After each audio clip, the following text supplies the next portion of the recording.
welcome to episode 2 of the Write Great Things podcast, a production of Hero Round Table with me, Matt Langdon. This episode is inspired by a Reddit post that I saw today with someone asking the question along the lines of, I am a 14-year-old boy, what can I do to make the world a better place? So I want to give some thoughts around that. In a few minutes. We'll also have our member minute this week with Chad Ellsworth. That's right at the end of the podcast. And this week on Thursday, we'll have the first episode of Round the Table, which is the interview series. This first one is with Matthew Winkler, and it is a great conversation. I've talked to him a lot in the past, and still loved this conversation. The one proviso that I will give you is that as a first episode, there are some issues, and the major issue that you will see straight away is that I forgot to record the video, which is great for a YouTube show. So if you bear with me on that first episode, I thought about re-recording, but as you know, there's magic in individual conversations. I think if we had tried to do the same thing again, it just wouldn't have worked. So the audio will be there. We'll have some images supporting the conversation in there as well. But that's coming out on Thursday. I've got 4 or 5 more interviews ready to roll. So really looking forward to that series as well. We are on 497 subscribers to the channel as I'm recording this. So if you have not subscribed and you're watching this, I'd love that subscription. I see that coming up on pretty much every YouTube show or episode I ever watch. So there's subscribe and press this button and that button and whatever. I'm not going to be doing that, but I thought 500 was a nice milestone to get to. And by the time you see this, it might already be there. And we are slowly climbing on Patreon as well, which is really where the community is going to be here on in for Hero Roundtable. This week we'll be posting a competition for t-shirt design for the Hero Roundtable Yarram, which is coming up on March 2nd and 3rd, which is a lot sooner than I have in my head, I think. So less than 8 weeks away. So really looking forward to that second Hero Roundtable in Yarram. And so on with the show. So this Reddit post, which was, I'm a 14-year-old boy, what can I do to make the world a better place? And there were quite a few good, solid answers. Things along the lines of opening doors, be nice to people instead of being mean to people, asking people, how are you, picking up litter, be nice, I've already said that one, learn more about the world, more about anything. And those are all really solid advice for a 14-year-old. But I think we're trapped sometimes by the limitations of thinking that are caused by narratives. And I was sent an article today about how narratives really control a lot of our life. We use stories and narratives to act as shortcuts, to make assumptions about people, guesses about people, so that we can get on to whatever the next thing is. And not just about people, of course, but anything. And I think the narrative certainly in Western culture around a 14-year-old boy is, they're probably playing Fortnite. They may be eating Tide Pods.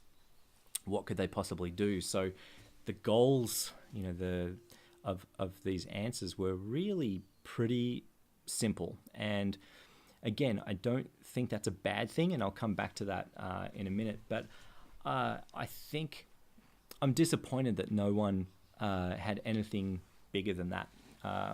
And certainly at Hero Roundtable, we've had examples specifically of 14-year-old boys At the very first event, Ethan King was 14 when he was speaking on the stage. And 4 years before that, he had started a non-profit that sends new soccer balls to kids living in poverty around the world. Charity Ball was something that was something of a mature non-profit at that point already at 14. This most recent Hero Roundtable in Yarram, we had Campbell Remus, who was 14-year-old boy, and at 10 or maybe 9, he started sewing teddy bears every day of the year to send to someone who needed it, usually people with cancer or suffering in some way. So there are 2 14-year-old boys right away who are impacting people they've never met around the world, and it's more than just a "how are you" or that's nice. We've also had boys like Ewan, Rudy, who both are working on, and both were working on and still are working in the same general area on homelessness in Detroit. And all of these examples came from a moment of observation, a moment of seeing pain, seeing a need, and then deciding to do something about it. And I think if we limit kids' ideas of what they can do, then it's so much harder for them to do it.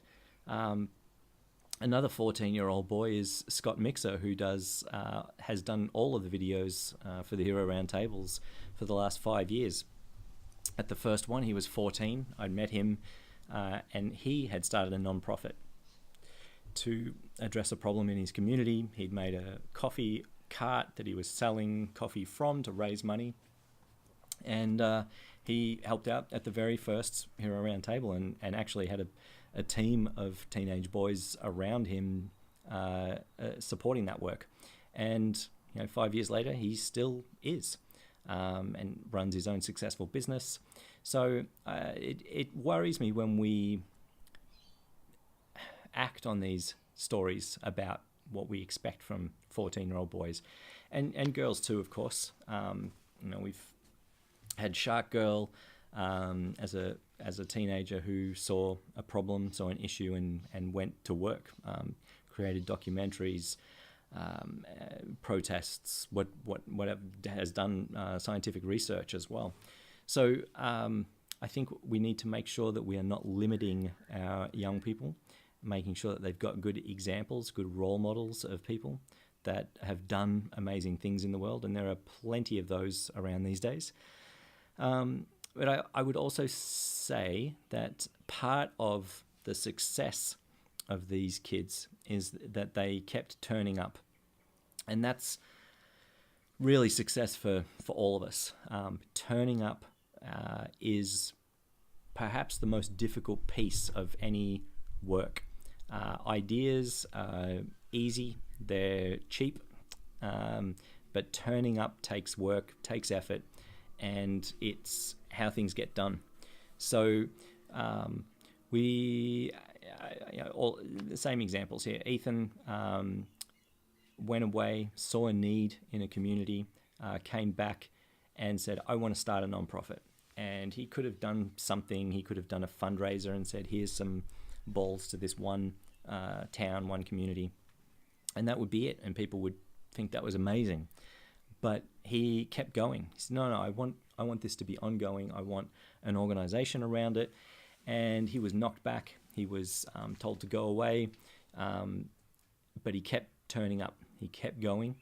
And it's that reliability, that predictability, that anticipation around regularly showing up that is so important.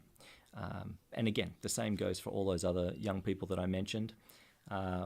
And for me, for Hero Roundtable, I have had many opportunities to stop. After the first one, I had never imagined doing more than one. It would have been easy to say, no, don't want. That's enough.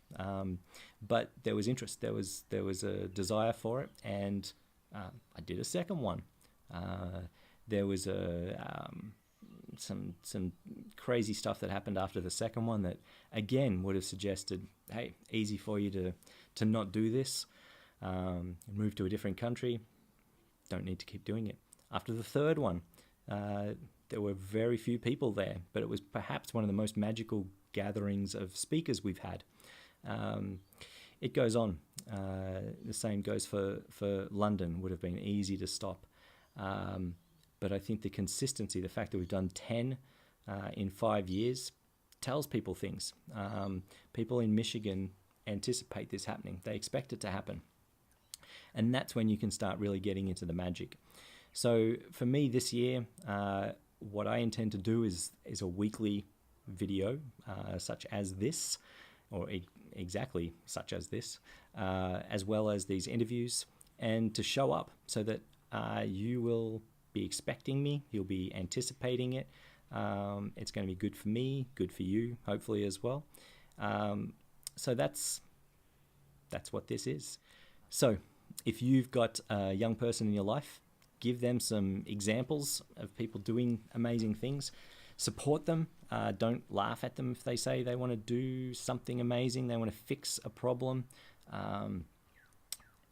And for yourself, if you want to do something, assuming you're not a teenager watching this, which I know there will be some, but do turn up, do the work. Don't just have the idea, don't just do the one thing. Turn up, make yourself missable, and you'll be able to do some amazing things. So that's it for this week. I hope you enjoy Chad's Member Minute. If you are a patron on patreon.com/Hero Roundtable, send me in your 60-second episode of Member Minute, whatever you'd like to talk about. We can add that onto a future episode of the show. Write great things. So that's episode 2 done. Thanks for watching, and we'll see you next week. Hi everyone, my name is Chad. I'm from St. Paul, Minnesota, and you can find me on social media at Cape Coaching. And I wanted to talk to you today about these things.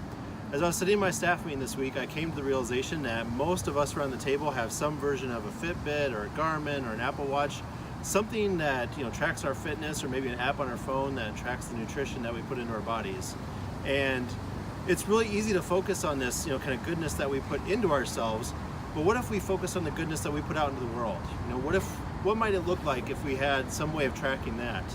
We think of heroism and this message as maybe this one-time act or this tremendous lifelong struggle, but ultimately it is like a muscle that we build. The more that we kind of practice and exercise those skills, the better that we can become. So what might it look like if we started tracking the good that we put out into the world?